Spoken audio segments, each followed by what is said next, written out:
Hi, everybody. So, today I want to talk about this intriguing yet obvious phenomenon that takes place in your mind when you're trying to copy whatever, like when you're sketching and drawing and you're paying 100% of your attention to whatever you want to draw. It could be a face, an object, or an entire landscape. When you do that, when you're sitting and you're obsessing over every detail of that landscape or that face, you're actually changing the way you see reality forever. So let me give you a personal perspective on what exactly I mean when I say that. For example, I am very interested in drawing faces with a cartoonish characteristic. So whenever I look at real people, for example, when I'm watching a movie, I'm looking at real people. They don't have cartoonish characteristics. But what I see is the lines, is the, exaggeration of the facial features that they bear on their face. It's interesting that in the process of drawing, you're actually training your mind to see that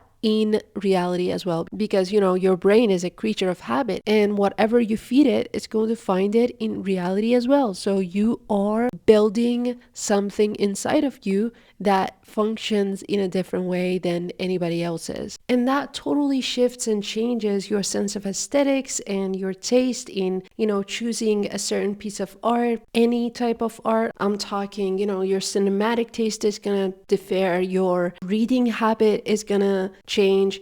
It's just wild to me that the process of sketching, drawing, and painting can alter the entire landscape of your mind when it comes to your artistic tastes. And I would say not only your artistic taste, but it also shifts how you view your everyday. Like you wake up and you see your life as a canvas. You can do whatever you want to do. It's like nobody's holding your hand. Nobody's controlling you. Nobody's giving you directions. You can move your brush in any type of way you want. It's like the strokes are all yours. You can make the strokes come to freaking life. And that's wild. The moment you realize that, you figure out that you're actually there to paint. You're there to paint. Your job is to paint both in a practical way and also in an aesthetic and theoretical way. And imagine how wild the perception of your life will become once you fully digest that concept and implement it so that every day is like a new adventure and you can just do whatever the heck you want. And that's the freedom I'm talking about. That's the self-reliance that you're going to get out of this process of creating something for yourself. And realize that this beautiful existence that you're living in, it's not a prison. It's coming from you, not coming at you. Like it's not happening to you. You're making it happen. You're doing every single thing you can and you're making it happen. And something else that will shift in your perspective is how you see every single second of your life. Because if you're drawing all the time, your attention to details just skyrockets. It's just wild how it can make you perceptive to the smallest, subtlest change that occurs in reality. So when you have that hyper detail oriented mentality, every second of your life is such a precious gift to you, because now it's like you're seeing every moment as it's been given to you. And now you want to just make interesting things happen every single minute and then put it in a mental collage so that your life is like this collection of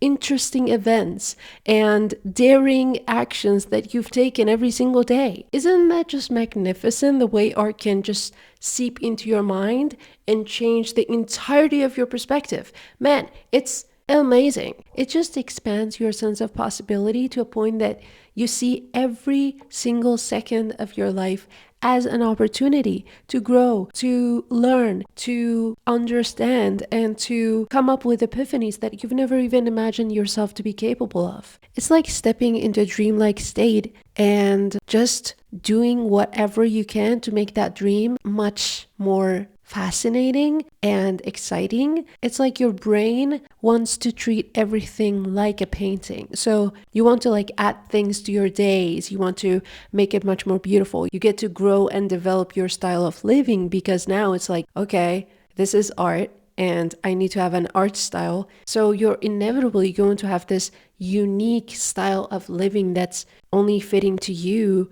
And it's not because you've been influenced by others, but because you chose to live that way. And that makes for a life well lived, which is unfathomable because we start from art and now we're talking about a life well lived, which is not a hollow statement that I just blurted out to add some razzmatazz to this rambling session of mine. No, I truly believe that art has made me understand more, and it made me much more sensitive to details and to intricacies of everyday living that we don't really see if we're not training our mind to be sensitive to details.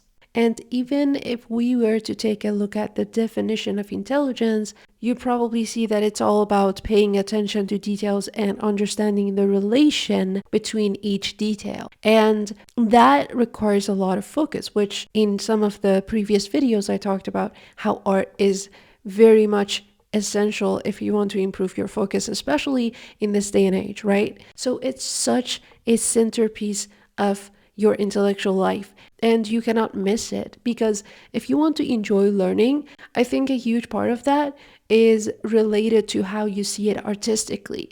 And if you don't have that artistic taste developed, then you're probably not going to have as strong of a connection with that learning process as you should have, because learning shouldn't be a chore. Learning should be pretty much an enjoyable process. Otherwise, it's just like very dull and doesn't have any color to it. You have to have the capacity to add color to what you're doing. And personalizing things requires an artistic brain. So expanding the capacity to imagine and create something of your own is very much helpful when you're learning something new, because for you to learn something new, you have to be able to imagine something new. And that imagination, it might not always require imagination, it might be very conceptual, and that in and of itself is a creative process. In whatever way that learning is happening, it's always based on creating something new in your mind. So the more creativity you foster in your mind,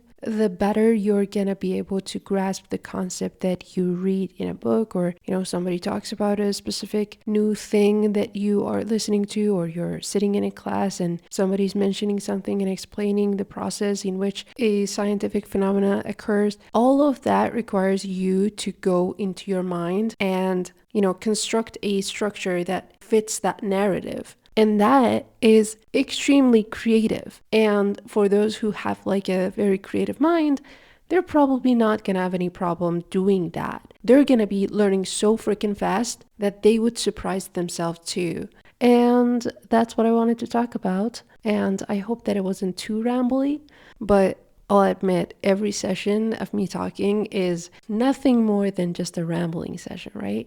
So with that in mind, I'll see you next time. Thank you for being here.